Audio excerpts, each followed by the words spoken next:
that's really I think the fundamental thing that these dealers have got to understand is, how do I leverage AI and what do I have my people do?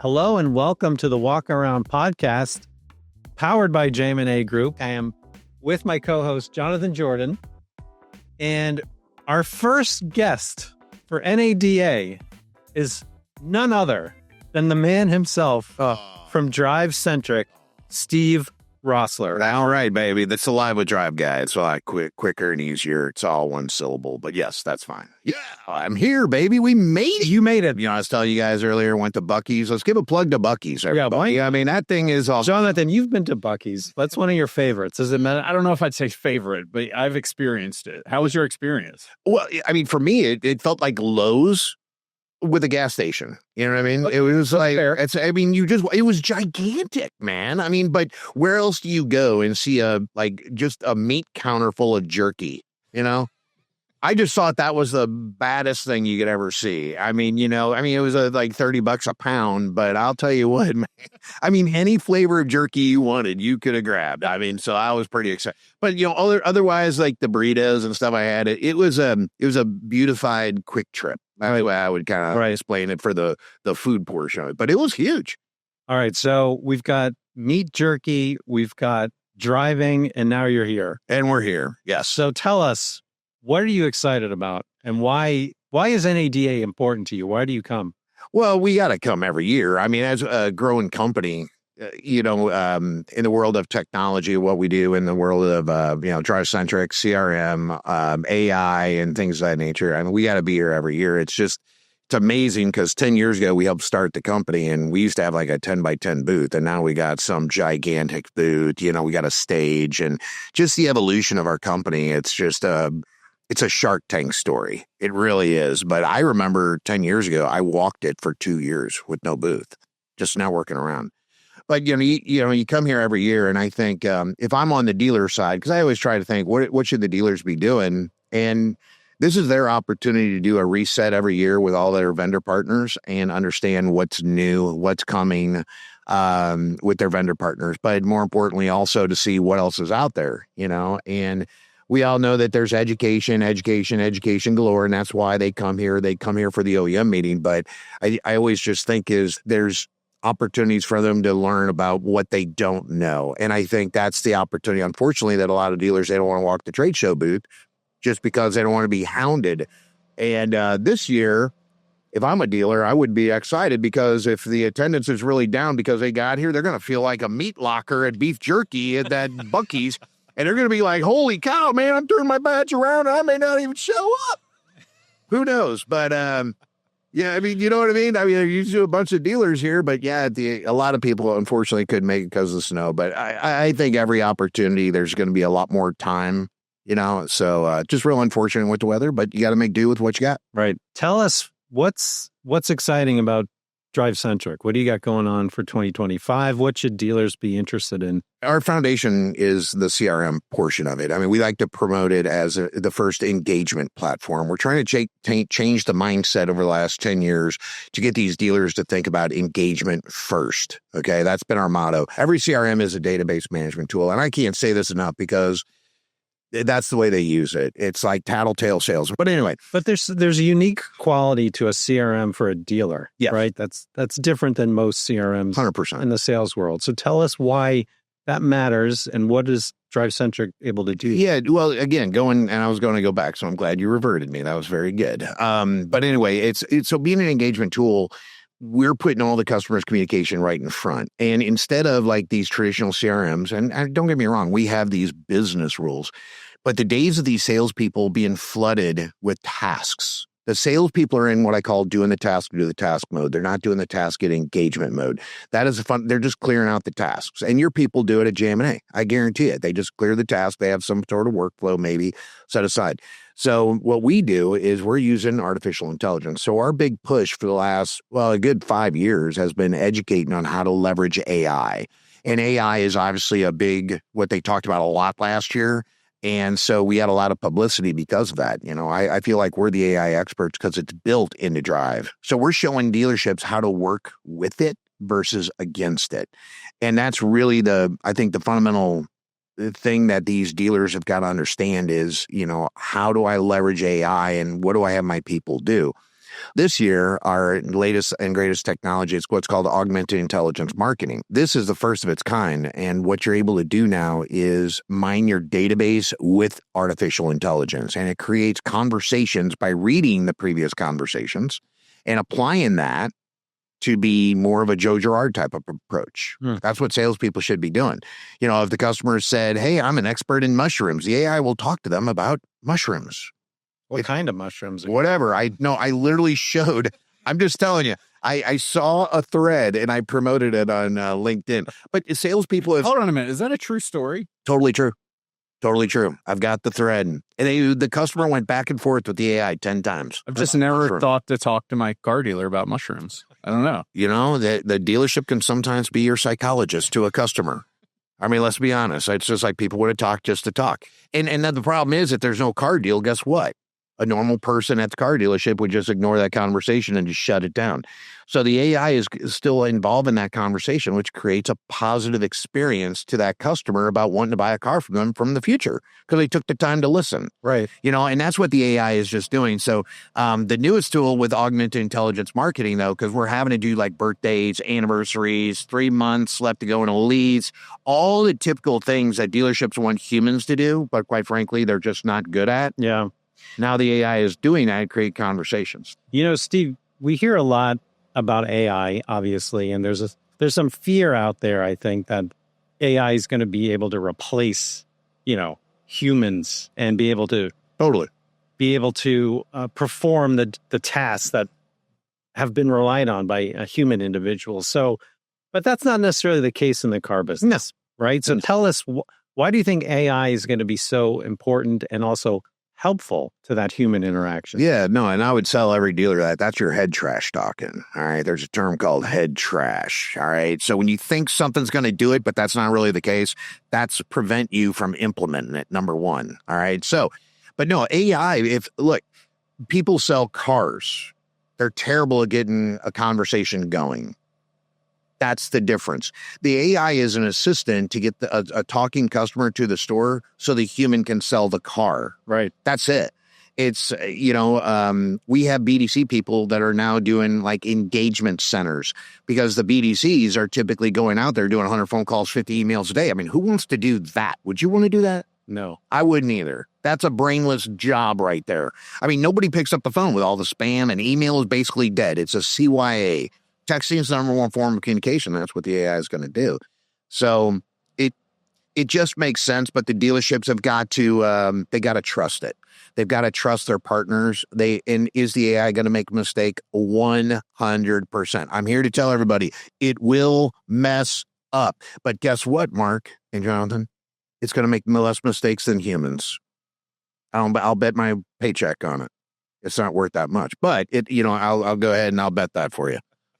Jonathan, we were at the JD Power event, and they gave us a demonstration of the power of AI.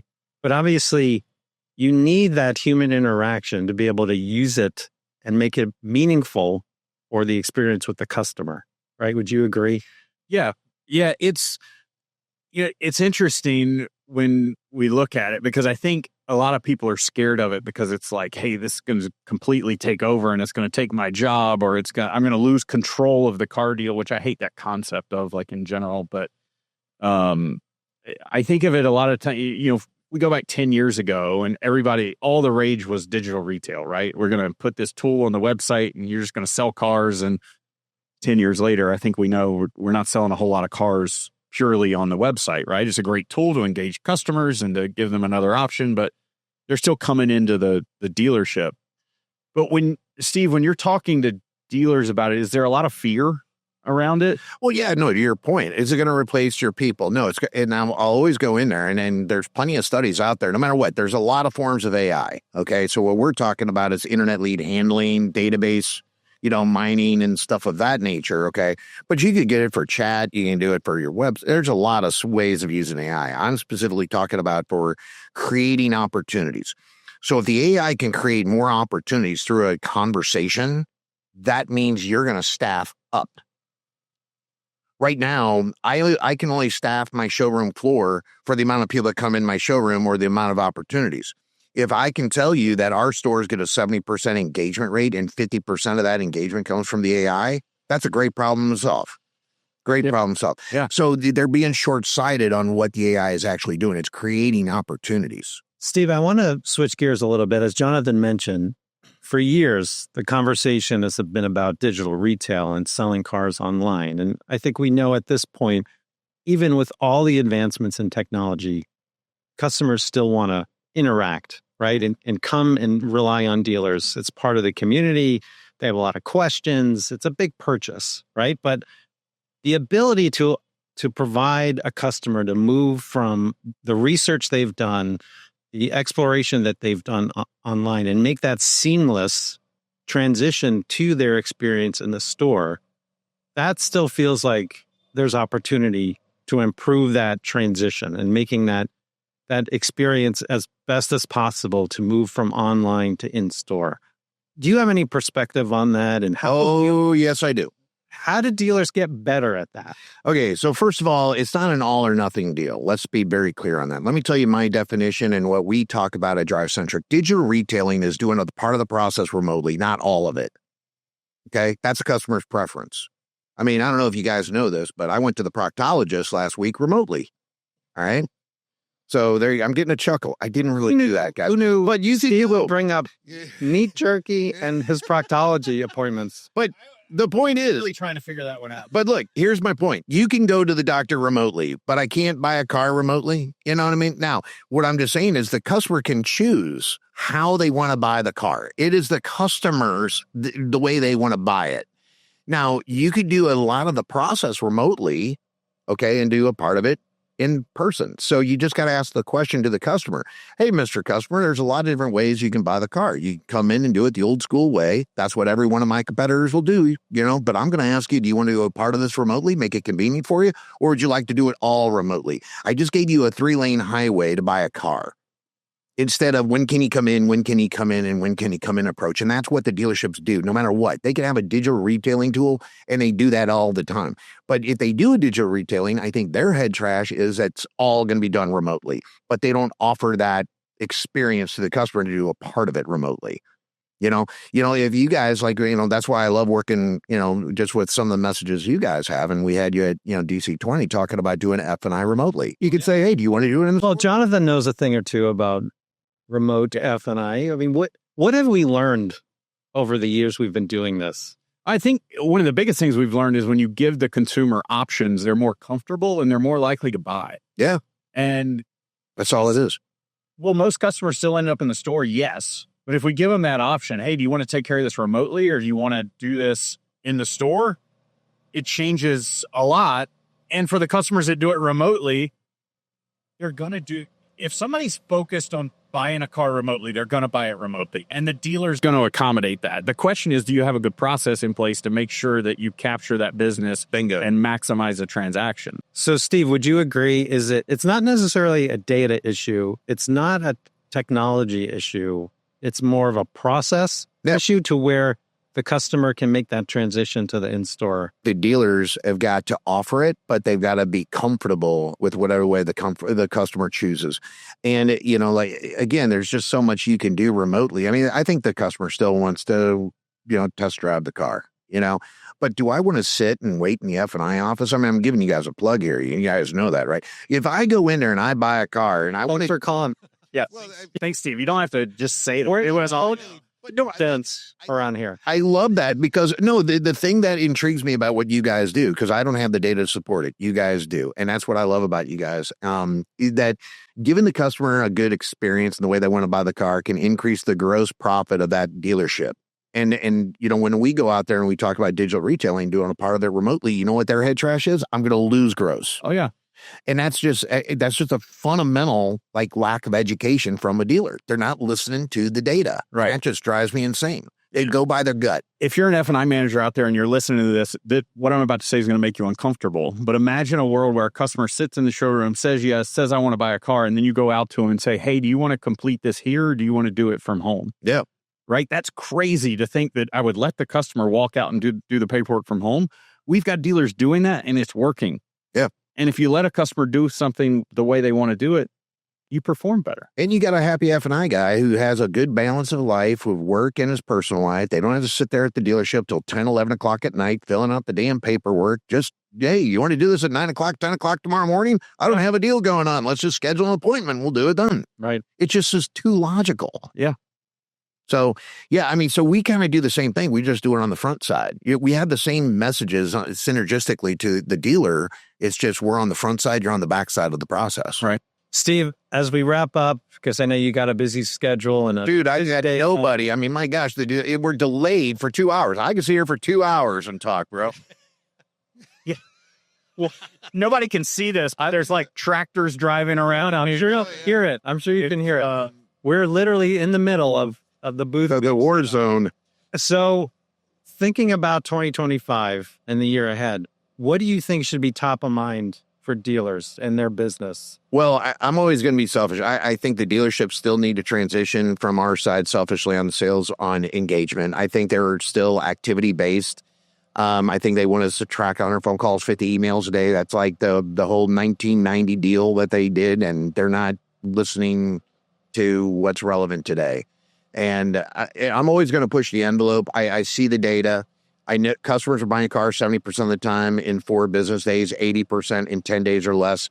They've got to do a shift and understand and listen to the customers on how fast they're buying so they can react. And instead of celebrating, oh, you made 100 phone calls, or, oh, your work plan's done. Who the hell did you talk to today? Let's sell a car. If I can't talk to a customer, guess what, dealers? You can't sell a car. It's all about if you made 100 phone calls, I don't care. I want to know about the 9 customers you did talk to. Right. That's all. As a dealer, ask your people, who did you talk to today? That's it.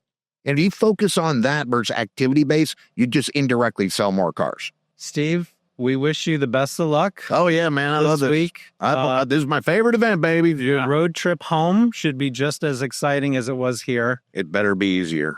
And lay off of that meme jerky. Yeah, let's knock it out of the heart. Watch out for Buc-ee's. For the heart.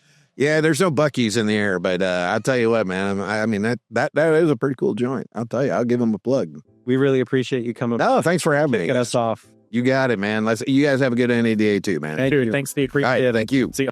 We really appreciate you joining us today on The Walk Around, and we hope you enjoyed the episode. Please be sure to like, share, subscribe, and follow us. We look forward to seeing you next time on The Walk Around.